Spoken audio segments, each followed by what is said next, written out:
Dalam buku ini, Tuan Syed telah pun menceritakan tentang hubungan etnik, apakah bentuknya dan apakah perubahan kepada rupa bentuk hubungan etnik dalam peredaran masa, ada atau tidak hubungan antara berbagai-bagai kaum diuruskan dengan baik ataupun langsung tidak ada urusan oleh pihak elit yang memegang teraju pemerintahan di peringkat persekutuan, khususnya mereka dari UMNO, dan apakah peranan yang dimainkan oleh orang biasa. Hakikat bahawa Tuan Syed telah pun memperuntukkan begitu banyak masa terhadap subjek ini sejak beliau menjadi profesor di Universiti Malaya sampai sekarang, jelas menunjukkan betapa berat beliau mengambil tentang harmoni, keamanan dan kerjasama antara rakyat yang datang dari berbagai bangsa, kebudayaan, agama dan bahasa. Bagi saya, buku ini kena pada masanya sebab ia cuba bertanding dan mencabar usaha oleh segelintir, khususnya elit politik dari UMNO dan penyokong-penyokong mereka yang sengaja memprovokasikan ketegangan antara etnik dan cuba mempertajamkan perbezaan ataupun kontradiksi antara kaum melalui kegunaan agama dan perkauman. Saya mendapati, dan ini memang telah pun diperjelaskan oleh Tuan Syed dalam buku, bahawa provokasi ini makin hebat, khususnya sejak tamatnya pilihan raya umum ke-12. Dan provokasi ini telah pun berterusan sampai sekarang. Contoh yang paling nyata dan yang baru saja dikeluarkan ialah kenyataan oleh Menteri Pertanian dan Industri Asas Tani yang merayu kepada semua pengguna Melayu memboikotkan peniaga keturunan Cina atas tuduhan bahawa peniaga Cina enggan menurunkan harga meskipun harga minyak telah pun jatuh. Bagi saya, kenyataan sedemikian rupa ini merupakan suatu kenyataan yang berbau hukuman yang patut dikeluarkan oleh seorang menteri, sebab kita semua tahu memperbesarkan keuntungan ataupun memaksimumkan keuntungan adalah dilakukan oleh semua peniaga, bukan saja peniaga Cina, peniaga Amerika Syarikat, peniaga Jerman, Inggeris, Australia, semua juga berbuat demikian. Kita nampak petap berapa bilion keuntungan yang digautkan oleh syarikat-syarikat multinasional di Malaysia, dan mereka hanya boleh berbuat demikian kerana dasar letak harga yang tinggi berbanding dengan kos. Jadi adanya perbezaan besar antara harga yang mereka jualkan barang dengan kos, dan perbezaan ini ialah keuntungan yang diperolehi oleh mereka, dan mereka bukan keturunan Cina. Walau macam mana pun, saya bersetuju bahawa kita harus mengambil tindakan terhadap sesiapa yang tanpa alasan, tanpa sebab menaikkan harga. Dan memang ada undang-undang seperti anti-profiteering yang boleh kita gunakan terhadap sesiapa, tetapi janganlah setakat menggunakan perkauman. Sebab sebagai pemimpin, saya rasa adalah menjadi tugas utama mereka pada masa mempertahankan kepentingan para pengguna, harus juga memupuk perpaduan kerjasama dan keamanan antara satu sama lain. Tuan-tuan dan puan-puan yang saya hormati sekalian, meskipun ada provokasi, meskipun ada ugutan, meskipun ada usaha untuk memecah belahkan rakyat Malaysia mengikut kaum, tetapi usaha ini nasib baik tidak berjaya. Ada beberapa bukti mengapa saya mengatakan demikian. Dalam pilihan raya umum ke-13, 52%, iaitu majoriti daripada pengundi Malaysia mengundi bagi Pakatan Rakyat yang pendekatannya terhadap isu-isu perkauman, agama, kebudayaan dan sebagainya memang sederhana. Memang merangkumi semua, very inklusif. Ini satu.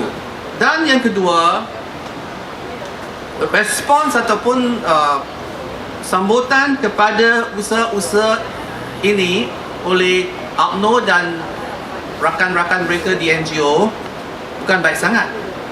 Setiap kali mereka cuba mengapi-apikan, yang hadir di perhimpunan mereka, yang keluar menyokong mereka bukan ramai. Jadi ini jelas menunjukkan bahawa pada asasnya rakyat adalah matang.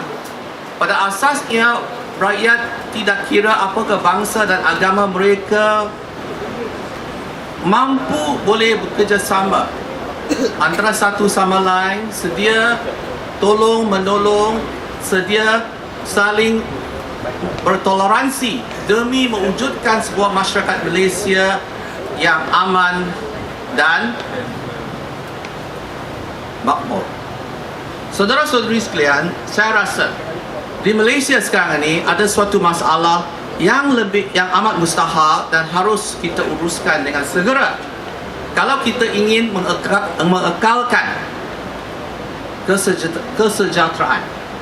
Isu ini adalah berkait dengan isu ketidaksetaraan dalam pembahagian pendapatan dan juga kekayaan. Malaysia is fast becoming, or has already become, a very unequal society.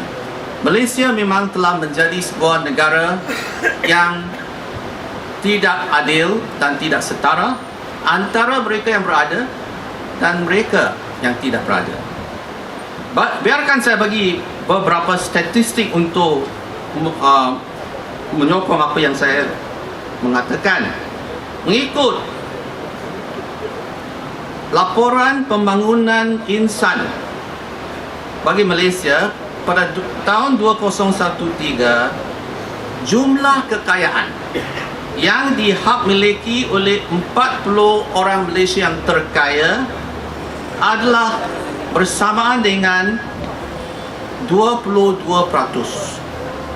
daripada keluaran dalam negeri kasar, iaitu kekayaan yang dimiliki oleh 40 orang yang terkaya adalah bersama dengan 22% daripada jumlah kekayaan negara. Berbanding dengan hanya 15.7% pada tahun 2006, ini jelas menunjukkan bahawa 40 yang terkaya makin kaya, sedangkan yang lain semua secara bandingan kekayaan mereka tidak meningkat pada kadar yang sama cepat. Dan lompang dalam remuneration, iaitu pendapatan yang diperolehi oleh mereka yang bergaji tinggi dan pekerja biasa telah bertambah naik daripada RM272,800 pada tahun 1990 kepada RM1.7 juta antara 90 dan 2009. Ini berarti mereka yang berpendapatan tinggi, yang bergaji tinggi, gaji mereka makin naik sehingga pada bulannya pada tahun 2009 telah sampai ke 1.7 juta. Bezanya berbanding dengan hanya RM272,800 pada tahun 1990. Okay, now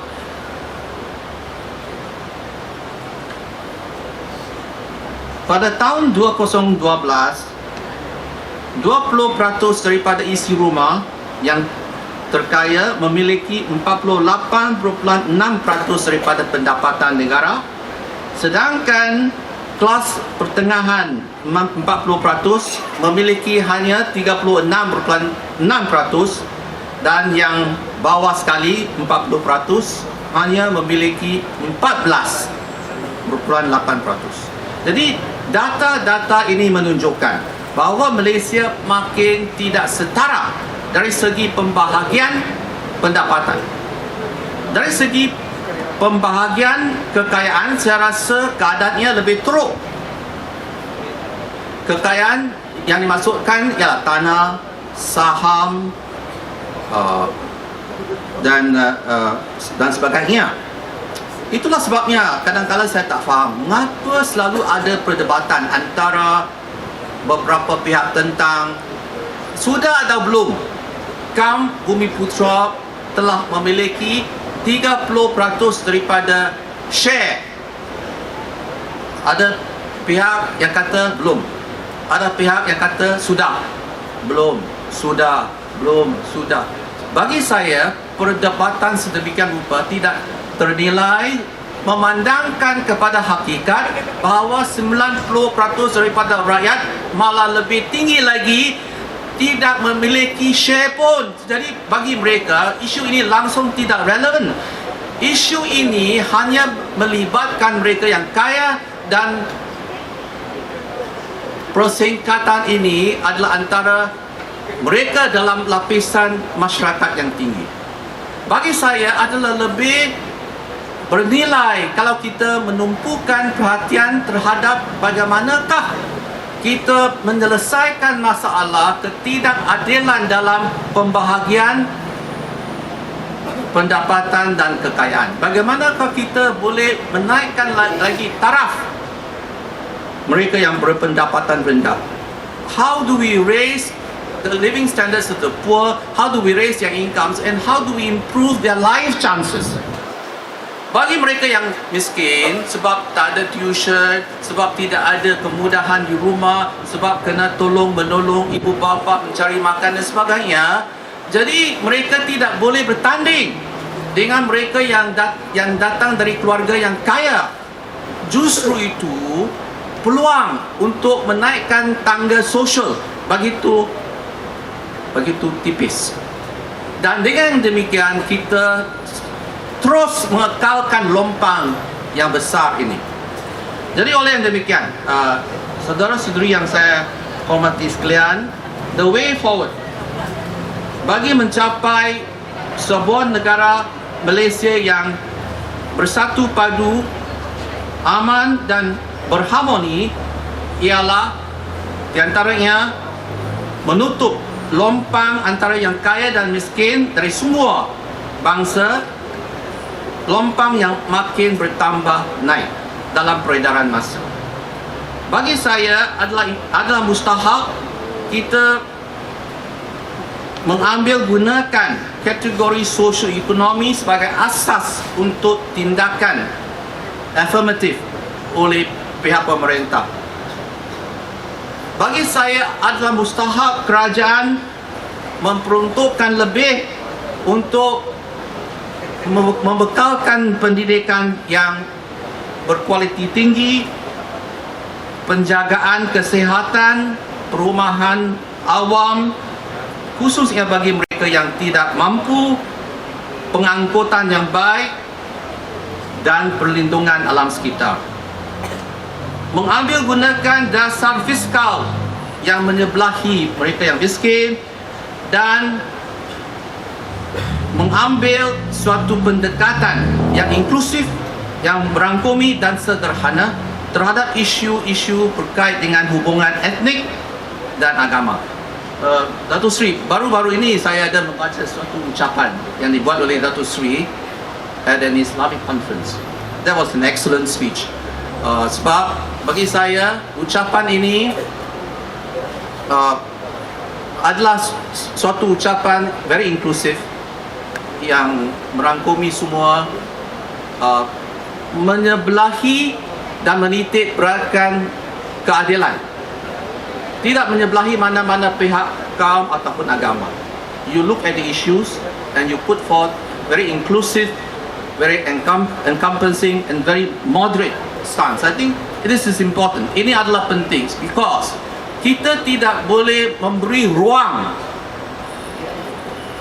yang tidak terhad kepada mereka yang dengan sengajanya nak memprovokasikan kebencian antara kaum. This must be challenged, and I'm happy that Datuk Sri challenged this, and I'm happy that Tuan Sai has come up with this book, and I hope that Datuk Sri will continue to make more speeches of this nature, and better still be able to implement them one day. And I wish Tuan Sai well in his continuing efforts to combat racism and extremism. Itu saja. Terima kasih.